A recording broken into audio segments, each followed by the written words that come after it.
नमस्कार। आज हम अमेरिकी व्यावसायिक लोक कथाओं के खजाने से निकली एक ऐसी ही कहानी पर गौर करेंगे। ये कहानी वॉल स्ट्रीट के इतिहास और उसके एक दिग्गज जेपी मॉर्गन से भी जुड़ी हुई है। तो आज हमारी कोशिश रहेगी इस कहानी के जरिए अदृश्य पूंजी मतलब इनविजिबल कैपिटल की अवधारणा को टटोलना और ये समझना कि एक अटूट इरादे में आखिर कितनी ताकत छिपी हो सकती है। बिल्कुल। और ये कहानी हमें ले चलती है 20वीं सदी की शुरुआत के न्यूयॉर्क शहर में। कहानी का नायक है हारून, एक नौजवान काफी होनहार आविष्कारक। उसके पास एक बेहतरीन आइडिया था, एक नई तकनीक, लेकिन उसका सपना एक बड़ी मुश्किल से जूझ रहा था। उसके स्टार्टअप पर $5 मिलियन का भारी भरकम कर्ज था। और उस जमाने के हिसाब से सोचिए ये कितनी बड़ी रकम रही होगी। आप कल्पना कीजिए, वो हर दरवाजा खटखटा चुका था। बैंक, निवेशक, जो भी पैसे वाले लोग थे, हर किसी ने उसे ना कह दिया था। उसका आत्मविश्वास एकदम टूट चुका था, वो पूरी तरह हताश था और हाँ, अपना सपना छोड़ देने का मन बना चुका था। कहानी बताती है कि ऐसी एक उदास शाम को वो न्यूयॉर्क के मशहूर सेंट्रल पार्क की एक बेंच पर अकेला बैठा था, बिल्कुल नाउम्मीदी में डूबा हुआ। और तभी उसी पार्क में, उसी बेंच के पास एक ऐसी शख्सियत आकर खड़ी होती है जिसका नाम ही उस वक्त काफी था, जेपी मॉर्गन। वॉल स्ट्रीट के बेताज बादशाह कह लीजिए, जिनके एक फैसले से बाजारों में हलचल मच जाती थी। एक बेहद शक्तिशाली, रोबदार और तेज नजर वाले इंसान। मॉर्गन की नजर बेंच पर बैठे उस उदास नौजवान पर पड़ी। उन्होंने पास जाकर हारून से उसकी परेशानी का कारण पूछा।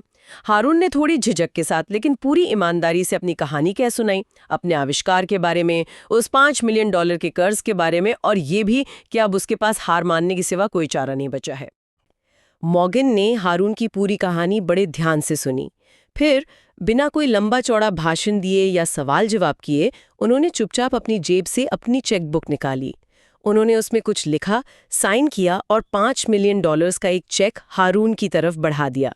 अब हारून की तो जैसे सांस ही रुक गई होगी। $5 मिलियन! लेकिन मॉर्गन ने चेक देते हुए एक अजीब सी शर्त रखी।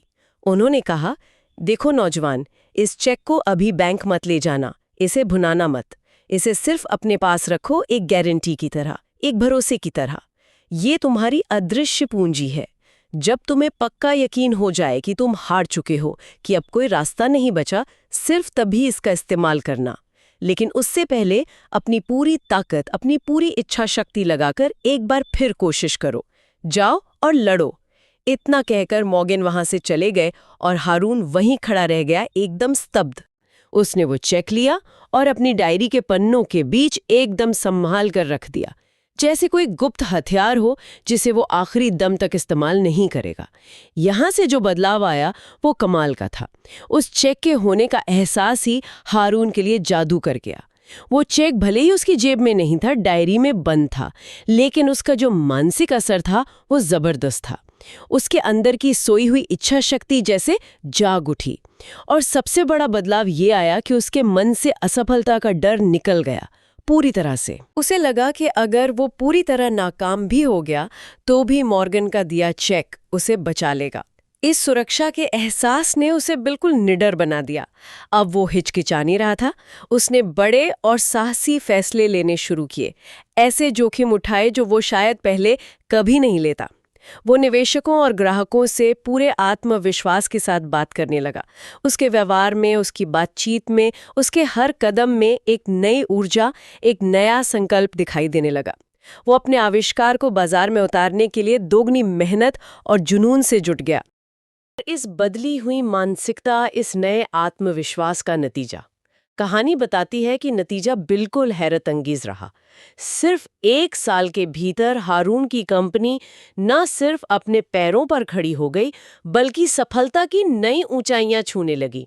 उसने न सिर्फ अपना $5 मिलियन का पूरा कर्ज चुका दिया, बल्कि उसके ऊपर करोड़ों डॉलर का मुनाफा भी कमाया। उसका आविष्कार बाजार में हिट हो गया था। अब हारून के मन में जेपी मॉर्गन के लिए बहुत ज्यादा कृतज्ञता थी। वो उस अजनबी मददगार का शुक्रिया अदा करना चाहता था जिसने उस मुश्किल घड़ी में उस पर इतना भरोसा दिखाया था। और हाँ, वो उनका दिया हुआ वो चेक भी लौटाना चाहता था जिसकी उसे जरूरत ही नहीं पड़ी। इसी इरादे से वो एक दिन जेपी मॉर्गन के आलीशान दफ्तर पहुंचा। मॉर्गन उस समय शायद व्यस्त थे, तो हारून की मुलाकात उनकी सेक्रेटरी से हुई। हारून ने बड़े उत्साह और भावना के साथ सेक्रेटरी को बताया कि वो मिस्टर मॉर्गन का शुक्रिया अदा करने आया है।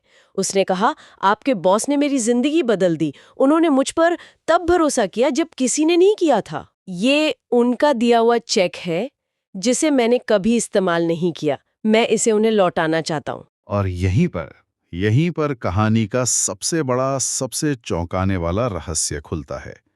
सेक्रेटरी ने हारून की सफलता पर मुस्कुराते हुए बधाई तो दी, लेकिन फिर जो उसने कहा, उससे हारून के तो होश ही उड़ गए होंगे। सेक्रेटरी ने बड़े शांत भाव से कहा, मिस्टर हारून, आपकी सफलता के लिए बहुत बहुत बधाई। ये जानकर बहुत खुशी हुई कि आपने इतनी तरक्की की। लेकिन सच तो यह है कि आप इस चेक को कभी भुना ही नहीं सकते थे। हारून एकदम हैरान रह गया होगा। सेक्रेटरी ने आगे बताया, मिस्टर मॉर्गन एक बहुत नेकदिल इंसान है, लेकिन पिछले कुछ सालों से उनकी याददाश्त काफी कमजोर हो गई है। वो अक्सर लोगों की मदद करना चाहते हैं और कभी-कभी सहानुभूति में इस तरह के चेक लिख देते हैं। लेकिन ये चेक उनके किसी असली बैंक अकाउंट से जुड़े हुए नहीं होते।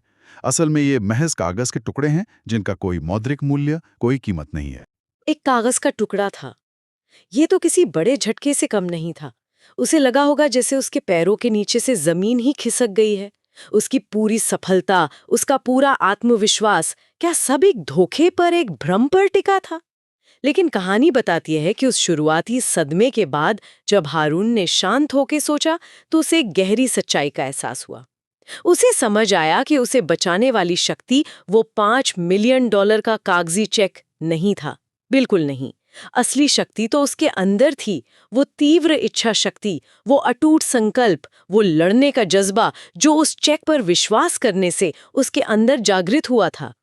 चेक ने सिर्फ एक बाहरी, क्या कहते हैं, उत्प्रेरक का काम किया था, जिसने उसके अंदर की सोई हुई शक्ति को जगा दिया था। पैसा नहीं, बल्कि पैसे के होने का भ्रम उसकी सफलता का कारण बना था। तो ये अमेरिकी लोक कथा महज एक दिलचस्प किस्सा नहीं है, ये जीवन का एक बहुत गहरा सबक सिखाती है। ये बताती है कि हमारी असली पूंजी शायद बैंक बैलेंस, जायदाद या बाहरी संसाधन नहीं है। हमारी सबसे बड़ी और स्थायी पूंजी हमारे अंदर है। हमारी इच्छा शक्ति, हमारा संकल्प, हमारा आत्मविश्वास और मुश्किलों में भी हार ना मानने का हमारा जज्बा।